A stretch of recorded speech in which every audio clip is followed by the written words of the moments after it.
Hello বন্ধুরা, নমস্কার। আমি সুনিতা প্রসাদ। শুভ সকাল। আশা করি তোমরাও ভালো আছো, আমিও ভালো আছি। তো আজকে দেখো আমি রেসিপি থেকে আজকে শুরু করব। সকালের নাস্তার জন্য আজকে আমি রেসিপি বানাবো। তো আজকে রেসিপি হলো পটল দিয়ে। তো দেখো পটলটা দিয়ে আমি কি বানাচ্ছি, খালি দেখতে যাও তোমরা। না দেখলে তো বুঝতে পারবে না। পুরো ভিডিওটা অবশ্যই তোমরা দেখবে। আশা করি শুরু থেকে একদম শেষ পর্যন্ত দেখবে, তাহলেই তোমরা বুঝতে পারবে যে আমি এটা কি বানাচ্ছি। পটল দিয়ে তো সবাই অনেকে অনেক কিছু বানিয়ে খায়। সবজি হয়, মনে করো অনেক কিছু হয়, পটলের তরকা হয়। তো আমি এর আগেও অবশ্য তোমাদের কাছে বানিয়েছিলাম পটলের তরকা। জানি না তোমরা কোনো দিন বানিয়ে খেয়েছো কি না। ওইভাবে খেয়ে দেখবে, পটলের তরকা খুব ভালো লাগে খেতে। তো দেখো প্রথমে পটলটা কিন্তু আমি ছিলে নিয়েছি। এই যে পটলটা আমি ছিলে নিয়েছি প্রথমে। তারপরে পটলের যে ভেতরে যে বিচিগুলো থাকে ওগুলো আমি বের করে দিয়েছি। কেন বের করে দিয়েছি? কারণ কি, এটার ভেতরে যে বিচিগুলো যে ছিল তো একটু শক্ত ছিল বিচিগুলো, তার জন্য আমি এই বিচিটা বের করে দিয়েছি। আর নরম বিচি থাকলে কোনো ব্যাপার না, তোলে চলে যাবে এটা। তো এটা বিচিটা শক্ত ছিল, তার জন্য বের করে দিয়েছি। তো দেখতে পাচ্ছ একদম ভেতরটা পরিষ্কার। এখন দেখা যাক বন্ধুরা, এটা দিয়ে আমি কি করছি। তো তোমরা খালি এই ভিডিওটা দেখতে থাকো।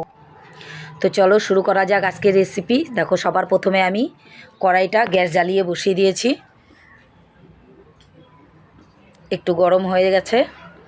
এখন এর মধ্যে আমি জল দিয়ে দিচ্ছি।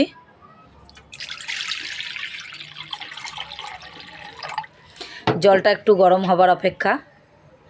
এর মধ্যে একটু লবণ দিয়ে দিব।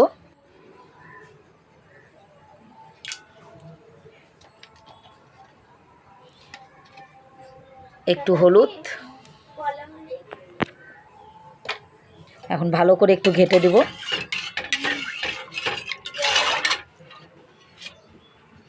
আর এখন পটলটা আমি দিয়ে দিব এর মধ্যে। এখন এটা সেদ্ধর অপেক্ষা। ফুটে গেছে, প্রায় সেদ্ধ আমার এটা হয়েই গেছে। দেখো সেদ্ধ হয়ে গেছে। একটু ভালো করে সেদ্ধ করে নিতে হবে। এখন এটাকে আমি জলটা ছেঁকে ছেঁকে উঠিয়ে নেব।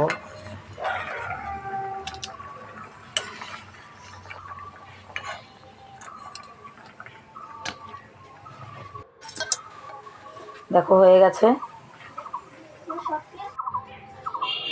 এখন এটাকে আমি এটা দিয়ে ভালো করে গুঁড়ো করে নেব।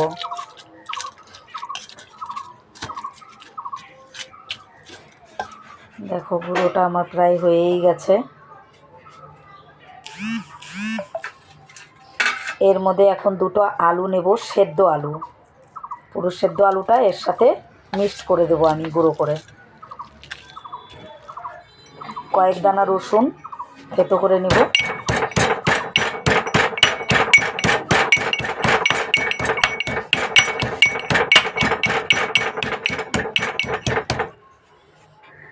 একটা ছোট সাইজের পেঁয়াজ, এটাও থেতো করব।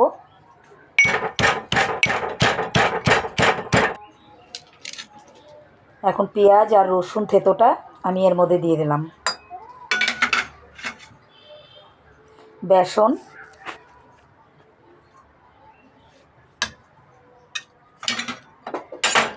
একটু মিট মশলা, লঙ্কার গুঁড়ো, একটা ডিম নিয়েছি আমি, এই ডিমটা দিয়ে দিলাম এর মধ্যে। লবণ,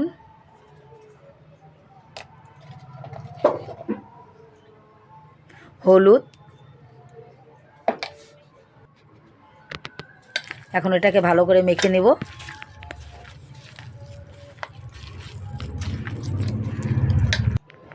একটু কালো জিরা দিলাম। এটা দিয়ে এখন মেখে নেব আর একটু। দেখো আমার মাখাটা হয়ে গেছে, দেখতে পাচ্ছ মাখাটা হয়ে গেছে। এখন একটা তাওয়া বসিয়ে দিলাম গ্যাসের উপরে।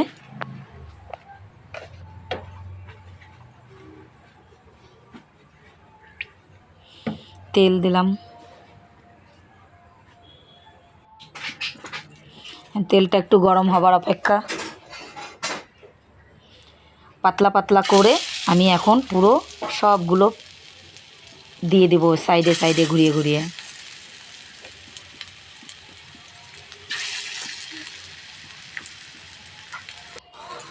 এটা কিন্তু ভাজলে বন্ধুরা খুব সুন্দর লাগে, এইভাবে চায়ের সাথে খেতে। চায়ের সাথে খাও, চাই মুড়ির সাথে খাও, কিন্তু খুব সুন্দর খাওয়া এটা। আমি আশা করছি তোমরা এই জিনিসটা কোনো দিন বানিয়ে খাওনি, কিন্তু তোমরা একদিন অবশ্যই তোমরা বানিয়ে খেয়ে দেখবে। খুব স্বাদের জিনিস, খুব খেতে স্বাদ।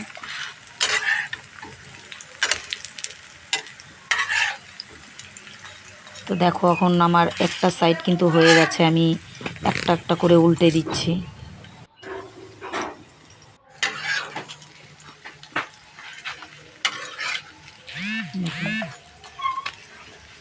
তো জানি না বন্ধুরা আমার রেসিপিটি আজ কেমন লাগলো তোমাদের। তো তোমাদের যদি ভালো লাগে তো অবশ্যই তোমরা আমার পাশে থেকো, আমি আশা করি তোমরা আমার পাশে থাকবে। আর আমিও চেষ্টা করব তোমাদের পাশে থাকার। আমি আর তোমাদের কি পাশে থাকবো, তোমরাই আমার পাশে থেকো, কারণ তোমরা তো উপরে উঠে গেছো, আমি তখন উঠতে পারিনি। তো ওকে বাই বন্ধুরা, ভালো থাকো। যদি ভালো লাগে তাহলে অবশ্যই আমাকে একটা সাবস্ক্রাইব করে দিও।